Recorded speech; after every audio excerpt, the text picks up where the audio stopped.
ถ้ารวมกับเจ้าก็ห่วย10พุ่นแหละ ข่อยมี7 8 9 10 11 ล้าน11 ล้านกว่าๆแล้วสร้างเสาได้แล้ว อืม ประมาณข่อยบอกบ่เสียงแล้วเมื่อวานบ่เสียงก็บ่กล้าสร้างว่าเงินน้ำข่อยหน่อยเดียวอ่ะอ้าวก็ถามหมู่ในกลุ่มหั่นแหละว่า เสา ก็ ยัง สร้างมาเลยแหละ เสาไม้แล้วว่า เสาไม้ อ๋อ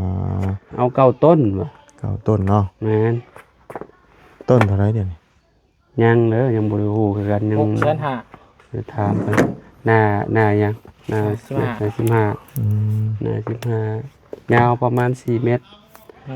หา เอาเพื่อเมียนบ่ หาพาวไม้แถวนี้บ่ได้บ่นี่ ใช่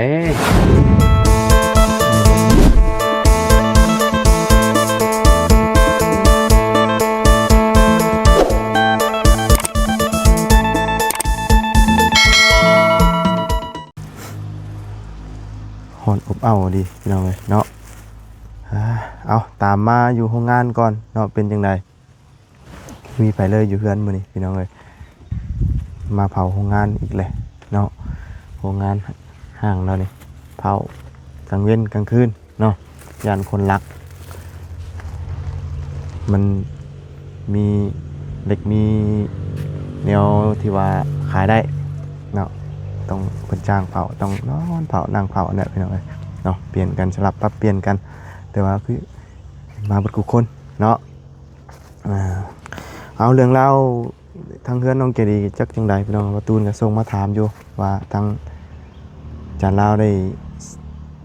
สั่งเสาสั่งหยังมาแล้วบ่เพราะว่าเห็นเพิ่นโอ้ลมกันก่อนสิกลับพุ่นน่ะเนาะบ่บุญยังทันได้ฮู้ดอกพี่น้องเอ้ยยังทันได้ถามกันว่าเอาจังใดเนาะเอาเนาะเมื่อวานนี่ก็เป็นจังใดเนาะเรื่องราวสายขาดเพิ่นอยากได้น้ำเท่าไหร่พี่น้องเอ้ยก็ตอนนั้นว่าเสนอให้ล้านหนึงเนาะแต่ว่าเป็นว้าวได้ยินว่าแล้วว่าคือว่า8 ล้านเพิ่นอยากได้ป๊าดตุ๊พี่น้องเอ้ยเนาะถือว่าแพงเด้เนาะขาดหน่อยเดียวนึงแสดงว่าภัยเฮ็ดขาดนี่ต้องรับผิดชอบได้นี่เนาะสายลงดินแบบนี้ถือว่าอันตรายเด้พี่น้องเอ้ยเนาะบ่โอเคปานใดได้แบบเนาะสายลงดินแต่ว่าเวลาชาวไร่ชาวสวนเฮาไทยไปถือมันต้องรับผิดชอบมันนะเนาะเอาเนาะจังไดก็เข้าพุ่นแหละไปหาเพิ่นอยู่พุ่นแหละโต๊ะไม้พุ่นน่ะพี่น้องเอ้ยเนาะฮ้อนซ้ำมื้อนี้เอาสบายดีและสวัสดีพี่น้องกันเบิดสุขุสุขคนเนาะพบพ้อกันอยู่โรงงานห้างมื้อนี้เนาะมาหาทางน้องๆเพิ่นแล้วก็ต้องเพิ่มก็อยู่นี่พี่น้องเอ้ยเนาะกับผู้บ่าวมักสาวบ้านโคกก็อยู่นี่เนาะเป็นจังไดใจลอยอยู่บ้านโคกพุ่นจักพี่น้องเอ้ยเมื่อพ่อผู้สาวบ่อยากฮอดมาห่วยเนาะเมื่อแบบมันถึกจังหวะช่วงสงกรานต์เด้บัดนี้เนาะม่วนเด้พี่น้องเอ้ยเนาะเฮาเล่นเฮากินเนาะเมื่อถึกช่วงแบบว่าอันนี้ก็สิบ่ม่วนปานใดเนาะมันก็ต่างกันอยู่การเมื่อช่วงเล่นกับช่วงที่ว่าบ่ได้เล่นเนาะเมื่อช่วงเล่นมันสิม่วนเนาะเฮาได้กินของแซ่บของนัวเนาะแล้วก็กินเบียร์กินหยังแน่แล้วพี่น้องเนาะมันเฮ็ดให้เฮาม่วนซื่นเนาะไปซะจังไดก็นั่นแหละไปหาทั้งน้องๆเพิ่นนำกันพี่น้องเอ้ยเนาะม่วนครับพอดีละนี่ทั้งอาจารย์กับบ่าวบุญสารวัตรก็มาฮอดจอดถึงพอดีพี่น้องเอ้ยเนาะมีแต่มีฮ้อนมาเพิ่งเย็นได้พี่น้องเอ้ยนี่ใครแน่ต้นดูเนาะมันอันห่มพอได้บังรถแน่พี่น้องเอ้ยก็เปื้อนครับใบล่างตั้งแต่สงกรานต์พี่น้องเอ้ยเนาะเพิ่นฉีดน้ำใส่ลายลุ่มตัวอยู่โอ้เอาปูเป็นจังไดเนาะ2 หนุ่ม2 พระองค์เนาะต้องคือเท่คือรอแต่ก็ช่วงนี้ฮะเป็นจังไดก็โอ้ยเนาะฮ้อนเนาะมืดหั่นน่ะ มืดบ่ฝนสิตกบ่ป้าข่อยเห็นเพิ่นลงอันว่าอึ้งปุ้ยว่ะฮะ เมืองอาจารย์ เมืองเจ้าเอาแล้วว่าเนาะเคยให้เมียจะฝากไปจะนี่มาดีกว่าเนี่ยก็ไปใส่บ่ได้อยู่เพื่อนบ่เอา มันยังเอามาตำบักหุ่งบ่นี่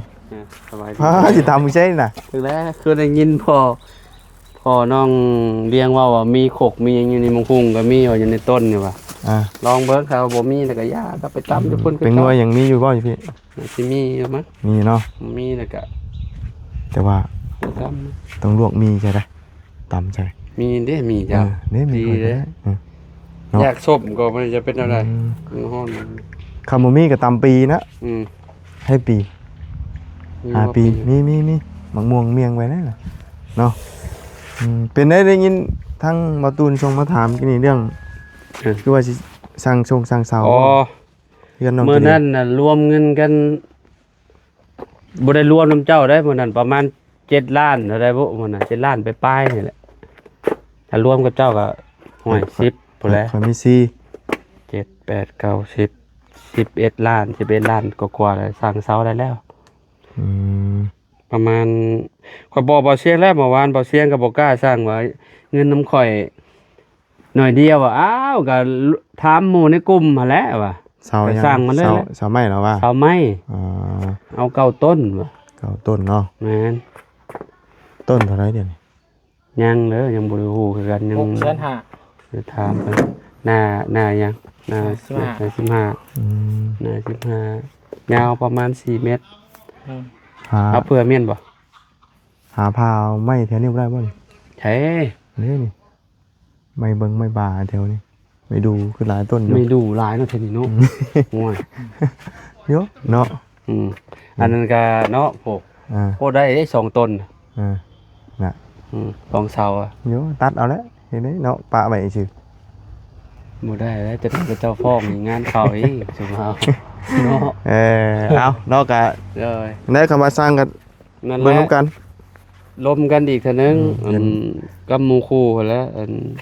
สิสั่งมื้อใดก็โทรไปครับแต่ว่าเบอร์น้ำข่อยบ่มีเด้อมีแต่ฝากเบาเสียงหมดแล้ว อืม เบาเสียงมีอยู่ ข้อยก็ ช่ว บ่ ง มี ช่วงนั้นน่ะข่อยมีจักข่อยไปเพ้อลบออกได้จังได๋แบบบ่เห็นเบอร์เราเลยบัดมันเจ้าก็มีอยู่ว่า เบอร์ เบอร์คนมา มี ส่งใหม่นะ มี เพราะว่า ส่ง เรามีประจำแล้ว ส่งไปถามเราดู 6,500,000 เราว่าเราบอกมาหาได้ อืม อืม อ่า 6,500,000 6,500,000กับ9 ต้นกับประมาณเท่าได 1,600,000 ล้านปลาย เนาะมันก็ได้อยู่ อืม เงินที่เหลือก็ ไว้ เอาไว้อีก อืม เจ้าก็ 5,800,000 อืม 68,000 แล้วก็แทงอะไรตีนมันเด้สิตั้งเอาบ่หรือว่าสิใส่แบบ หนีบ หนีบเอาบ่คือเฮือนประตูบ่ แบบใดก็ได้เนาะ ได้แล้วตรง เขาว่า แบบหนีบก็ได้ เขาว่าแบบนี้น่าสิโอเคกว่าค่ะเนาะแต่มันจั ช่วงนี้พายุมาหลาย แม่นมันแน่นหนาดีเด้ ปิวไปแถวบ้านน่ะรวยมา บ่เห็น ป้า บ่เห็นบ่ในบ้านข่อยเมื่อวานนี่ก็จะเอาลงพายุเขา อ๋อแต่ว่า เฮือนฮักสนั่นหวันไหวเลยหวาน ประธานห้างเห็นใน อืม เพิ่นลงในอัน Facebook เป็นหยังน่ะ ว่าพายุเข้าต้นตาล ล่มมาเลย หักล่ม มันมองวัดเลยบ่ แม่น แต่ว่าบ่ได้ทับอันนั้นติ บ่ บ่ได้ทับประทาติ บ่ได้ทำ เออ เคยเห็นในเลื่อนเห็นใน Facebook แต่ว่าบ่เห็นนะบัดนี้ บ่อยู่ฝั่งไทยก็คือกันเด้เมื่อวานนี่แบบว่า พายุฤดูร้อนเด้ พายุฤดูร้อนนี่อันตรายเลยพี่น้องเป็นตาญาตินี่เลยเด้ มีหลายชื่ออยู่พายุกันเนาะ แม่น พายุอันนั้นพายุอันนี้ อืมเนี่ยจังว่านะ ย่าน ยามนี้เนี่ยอันตรายยามนี้เนี่ยเป็นตาญาติว่าอยู่ดีๆก็บัดมันอยากมามันก็มาแล้วได้นี่มัน แม่น มันร้อนไปนี่น่ะ แม่น ไปฉันเนาะมีแต่พุ่นน่ะเข้าไป ไปเข้าไป ถาม เบิ่ง ข่าวก่อนเป็นจังได เนาะ ถามมันเรื่องอันตัดสายเราอีกก่อนคือว่านักแท้ว่ะได้ยิ ใช้ น เคเบิลบ่ อ่า ไปใช้อันนั้นบ่ ได้ยินคร่าวๆมาคือ8 ล้านบ่ได้เพิ่นเว้าเนาะว้า ฮะ 8 ล้าน มัน3 ล้านบ่ 8 ล้านเพิ่นเว้าทำอิดนะ เออ ได้ยิน ก็ได้ยินทางประตูเว้าแต่ว่ายังบ่ได้ถามรายละเอียดปานใดดอกเดี๋ยวสิถามทางสาของมีและตืมเนาะ มันขาดประมาณสำนี้ว่าเมื่อวานนี่ จักเขาบ่ได้ยาง พอยเห็นอยู่สายบ่เห็นเขาโหลประมาณสำนี้ประมาณสำนี้ ขาดซำนั้นนะ อืม แต่ว่า 8 ล้านเขาจะเอาติ ได้ยินเพิ่นเว้า อ๋อโธ แล้วเราต่อมา ได้ยินประตูว่าต่อเพิ่นยังได้3ล้านเลยล่ะจ่าย2.5 ล้านนี่แหละเดี๋ยวแต่ว่าก็ยังบ่ได้ถามละเอียดปานใดเนาะเดี๋ยวมาถามทางนี้ก่อนแล้วไงมันก็หนักอยู่เด้เนาะ นักแล้วเนาะ8 ล้านก็สิหาเงิน8 ล้านได้นี่ก็โต ตายเลยเนาะ ตายแล้ว แบบนี้ เบิดปียังบ่ได้8 ล้าน ตามจริงมันก็เฮามันบ่ได้แม่นคนสิมาตั้งใจเนาะ แม่นท่านเนี่ยมาตั้งใจเฮ็ดก็คืออยู่เนาะมันฟังอยู่ในดินก็เจ้าก็บ่คิดว่ามันสิแบบมันสิอยู่ตื้นนะแค่นี้มาเพิ่น โอ้ย บอกว่ามันก็คือ ถ้า ขอนั่น ฟังแบบนี้นะมีสิทธิ์ขาดหลาย แม่น เพราะว่าจังใดมันก็อยู่ทั้งภูเขาเลยต้องไถให้ไถสวน แบบว่าก็เจ้าไทยให้ไทยชวนอนาคตอะก็เจ้าไทยให้ไทยชวนแม่นอยู่แล้ว อืม ไปจ้ะ ไปพุ่นแล้วเนาะอ่า ไป โดย เบิ่งนำกัน เหมือนกันพุ่นแล้วยังไง ไปเลยหมอ ไปอ้าวเด็ดซับเอา ว่ากันเห็นยังเด้อเนาะ จักชุมเชลยังกู กินข้าวบ่ จังว่า กินข้าวก็ อ่าห่อนซ้ นี่ก็แตกอย่างนี้เหมือน ำฮะ แตกอย่างนี้ตีนก่อนนะ ตีนเตก โอ้เจ้าลงนี่ ตกลงนี่บ่ ต่ำนะ โอ้มันกระแทกแล้วมองนี่พอดีเนาะ นี่ขอบมัน บาดด้วยตัวนี้มันถึงไงนี่คือมีดปาดเลยนะ เออ พยัน เฮ็ดได้ไหม คอยลงมาแล้วยัง อ้าวโคตรมันมูวิทเนี่ยลง ทำวิทย์ดิโอ้ดู ว่าดิ อุบายดีประธานโอ้โหเบิ้งเอาลงแน่ตีนน่ะ อ้าวกระย่างข่อยก็จะเก่งจับขาข่อยป เนาะ วดขาข่อยอยู่กับโพดเนาะพี่ เนาะ ว่าข่อยเนาะ เห็นว่าเป็นประธานกันเนาะโอ้โฟดโพ ทานยังนี่ประธานยัง จักแล้ว ทานขี่ประธานด่านยังนี่ เนาะประธานได้บ่ฮะ มาวันนี้คือรอแท้ อย่าว่าเอานะ จะชื่อเท่าไรมันตาจังนะ ห้อย เป็นขนมนะ อ่าอืม นี่ยังนี่ อืมมีบ่ผม แกะ อืม กินแม่ เอาขนมก็เอา งงแล้วแหละ อืม ใช่ ขอบใจเด้อเบาบุญคนรอคอย อย่าว่าผมรอนะอย่าว่านะ รวยเด้อ เงินในกระเป๋าบ่ได้มีฮอด30,000เลย อ้าว ยังมาชิมว่าตำหุ่งบ่น่ะ เนาะ ว่าจะไปชอบเขากินแต่โดนแล้วเนาะตำพุงเนาะ สอนใช้ อยู่น้ำลินพุ่นไป น้ำลิ้น ไปอยู่น้ำที่มันออกจาก อื นวล ม เทือนเขานะ อืม คำกันยังไป โอ้ยไปตอนนี้ฮ้อนหักเย็นอยู่ ยืน ไป ไปยิงค่อยขั้นตอนไหนได้น่ะ โคสิแล้วเลย เออ แล้วเลย สิแล้ว ก็รวดขึ้นไปเจ้ายากดอกเป็นเฮ็ดนะ ก็บนแง่เลยตอนก่อน ก่อนไว้อยู่แล้วซีซ่าเนี่ยตอนบกเนาะเออ เจ้า เออ เทคานเลย เฮ้ยคาน เทคานแล้วก็วางประตูกองเอี้ยม อืม มันตัวเงียบกระจกบ่ได้ว่ายัง บ่ไหม้นี่แหละ ไม่ไหน บ่ได้กระจกเลย ปัด ที่เรียกมันกระทินใช่ไหม ทะเล นี่ กระจกยังนักกว่าหันนะขนาดบ่แม่นกระจกยังนัก โอ้ยรักไอ้ยัง เนาะ 130ล้านติ แต่ว่าเพลงได้ขอสำหรับเพลงแฮง 200,000 บาท เราจะกินไปแสนหนึง จังแหละ แต่ว่าเครื่องชั่วโมงนี้แพงอยู่ เครื่องมันแพง เครื่องเพลงอยู่แต่ว่าเฉพาะค่าอิฐมันก็ขึ้นไปเกือบแล้วเลย บุญนั่น เราแบบบริษัทเลียออกว่า แม่เนาะอิฐน่ะเนาะ เอ้า อิฐของเราเนาะ อิด ของ อิด เรา น่ะ อิฐของเรา แบบว่าฮักจากโต๊ะนั่นน่ะไปใส่อันนั่นเลย ใส่ได้ อันนั้นเด้ต้นเสาอ่ะเด้ อ๋อ เพราะว่าต้นเสาแรกๆน่ะ6 ล้านเพิ่นเว้าน่ะ6 ล้านแล้วพอต่ อ๋ อ อไปแต่งเสาบ่ แม่นแต่งเสาหน้าเด้ อ๋อ เพราะว่าแต่งเสาหน้าแบบเพราะว่ามันบ่งามมันแบบว่าสมมุติว่าเฮาเห็นแล้วมันต้องแต่งเสาให้มันงามหั่นน่ะ เป็นจ้าคือมาช่วยเบิ่งช่วย เสาโซ่มันน่ะนะข้างหน้า โลข้างหน้า แม่นก็เลยให้เพิ่นนั่นให้แรกๆก็125ล้านนั่นแหละ จ้าแม่ มื้อนั้นลมกันแบบข่อยของใจแล้วมื้อนั้นเขาเอ้า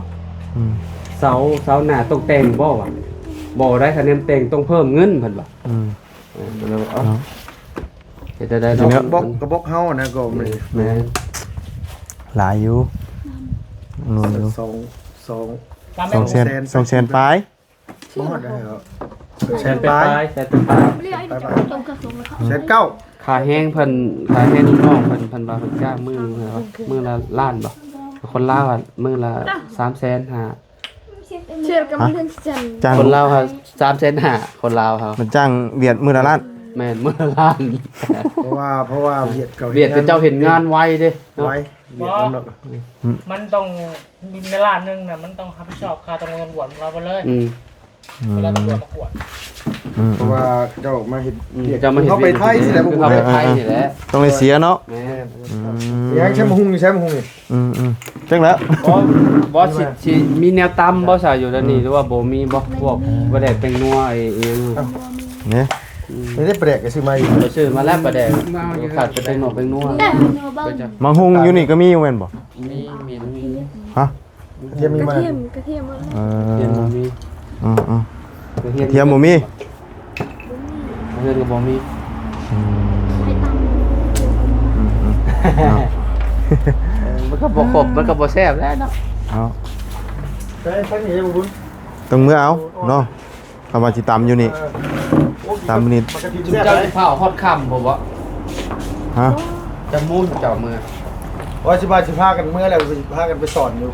ป่ามองที่มันน้ำไหลมากน้ำมัน เด็ บ่ ด ไหล แบบนี้ให้ได้ลูก ฮะ เด็ดแบบนี้ให้ไป บอกคำยังไง ำลุงมันมัน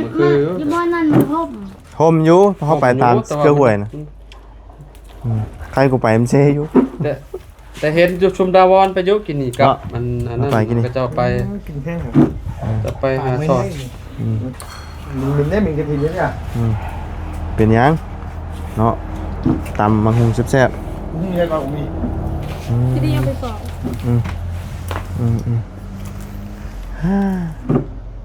ให้ไปปอกหุงว่าได้นี่น่ะ มันไปเอาหมูมันแก่เลย บ่ได้แก้เราหากันดึงมากินนี่ ได้น้องขึ้นนั่งยืนยาง เออ อยู่ เป็นได้น่ะกินฮอดผู้สาวอันอยู่บ้านคนใหญ่บ่ ที่เดือนไปแล้ว ถึงเดียวไม่ได้นะ เออ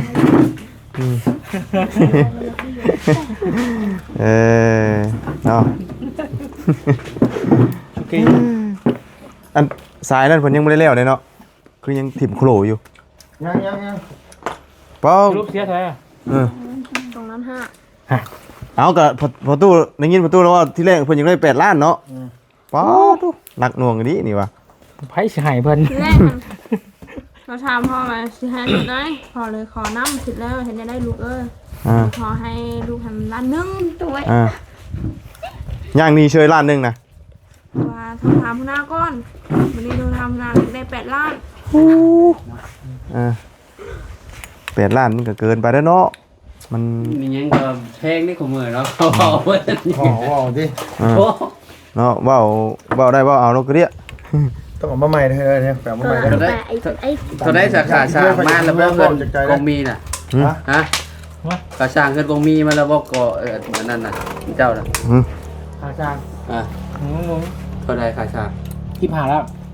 แรกๆเท่าใด ท่าแล้ว 20ล้านตั้งเสากับบ่พระเช้าไว้แล้ว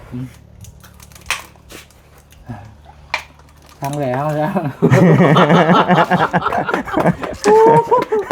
โอ้ย เดี๋ยว เนาะ ที่ว่าคอยต้นละล้าน12ต้น12ล้าน เออ แล้วก็คอคืนอยู่โอ้ไม่ใช่หรอกยังแพงจังเขาที่มาเช้าอ่ะ เออ แล้วแบบที่หาไปที่หาแล้วบางยังมีเงินวะ ขอชื่อ ขอชื่อที่มาชื่อกูมีเงิน นี่นะหาตันเล็กเถอะนี่นะไปก่อเอามาเฝ้าเขากันลักตัดเอาทีละหน่อยติฮะอยู่โค้งมันผู้เนาะเผากับเผาเนี่ยมีประโยชน์นะตัดเอาเด้อเอาก็ตัดเอาเด้อเมื่อเฮ็ดเทือนเฮาก็บ่เพิ่นมาก็เอ้าลมปิวพายุเข้า เอาง่ายปานนั้นใช่ อ้าวเนาะช่วงนี้พายุเข้า อยู่หมองนี้เย็น เย็นอยู่สรุปแล้วเสีย2ล้าน5เนาะตอนนั้นเนาะโดยโอ้ยอยากได้ คนละครึ่งบ่ บ่เอาคนเดียว แบบว่า เจ้าผู้เดียว แบบคนรถไทยบ่ได้เสียบ่ บ่ได้เสีย อ้าว บ่เรากระบาดว่าอยู่เราจนสิให้วานนี่ อันคนจะไทยนะเป็นคนก็ให้กันเด้ ประตูมา เมื่อ บ่ บ่เมื่อแล้วก็บ่ได้ค่าแฮงเลยได้ อันนั้นเนาะ เอาปักลงอันหน่อยเดียวจ้างเราล้านนึงแล้วป่ะบัดอยากได้เรา8ล้านเนาะเพิ่นสิบ่อยากให้ ต่อเลยเนาะ โอ้ยเอาเงินไปใช้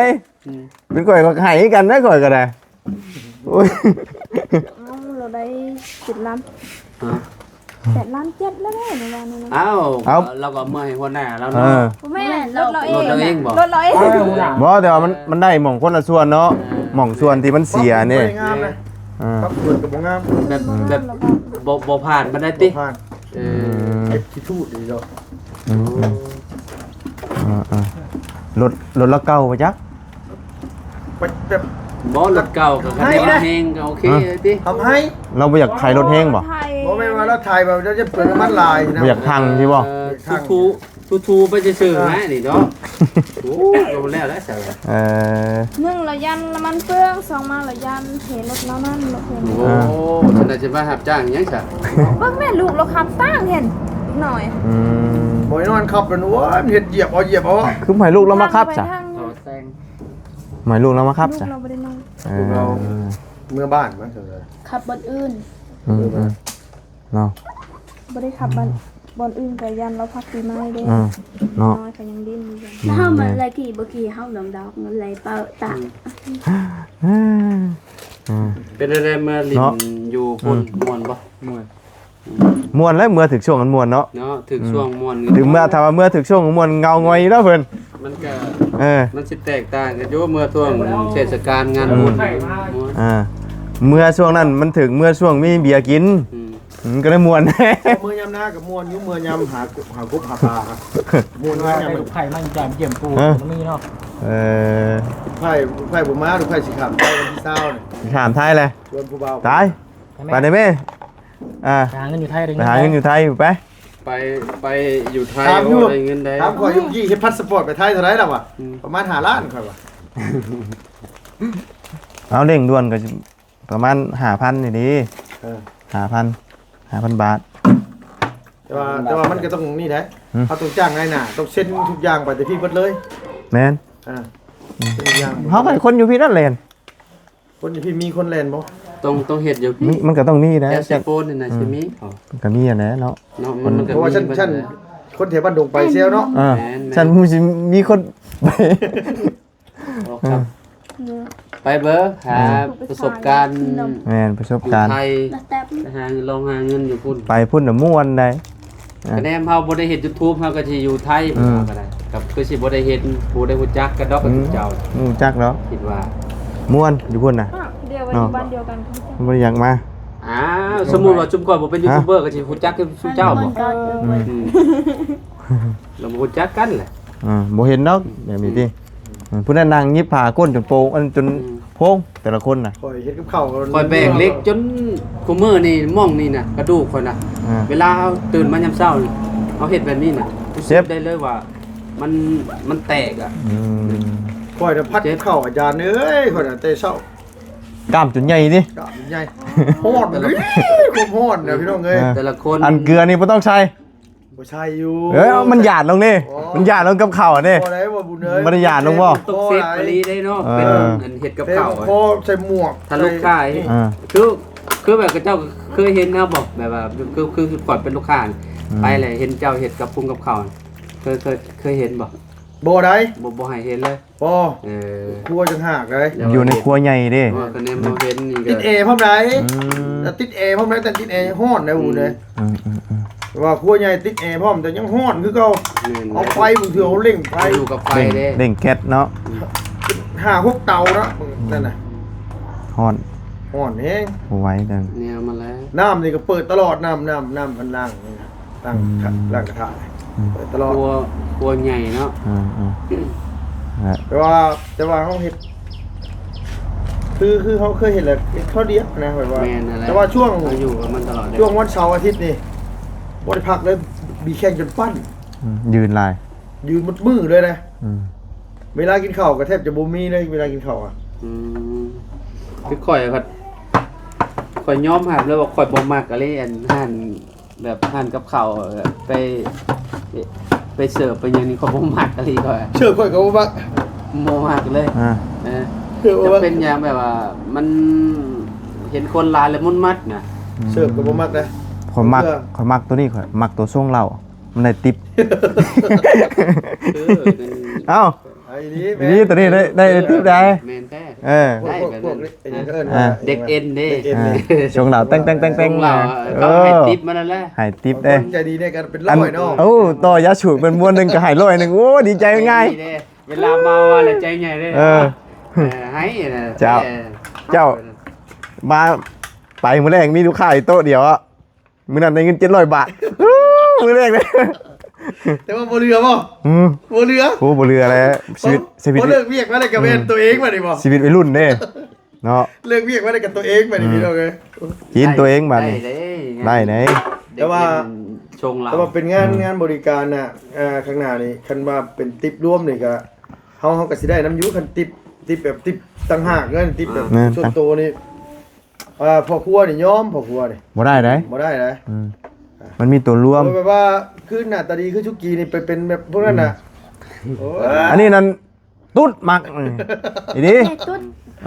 เก๋ เกตุ๊ดมัก โชคเกมาก นี่ ได้ ไปเว้า ลายแล้วเนาะ หลาย ข่อยก็หลายคนอ่ะ ชวนข่อยไปเลย รูปดีเนาะ ว่า รูปพันรูปดีเนาะ ว่าชวนไปเลยชวนไปกินข้าวบ่เพิ่นบอกเด้หนวดเต็มเยอะ ไปกับพี่ไหม ไม่สิบ่ย่าน กินข้าวกับ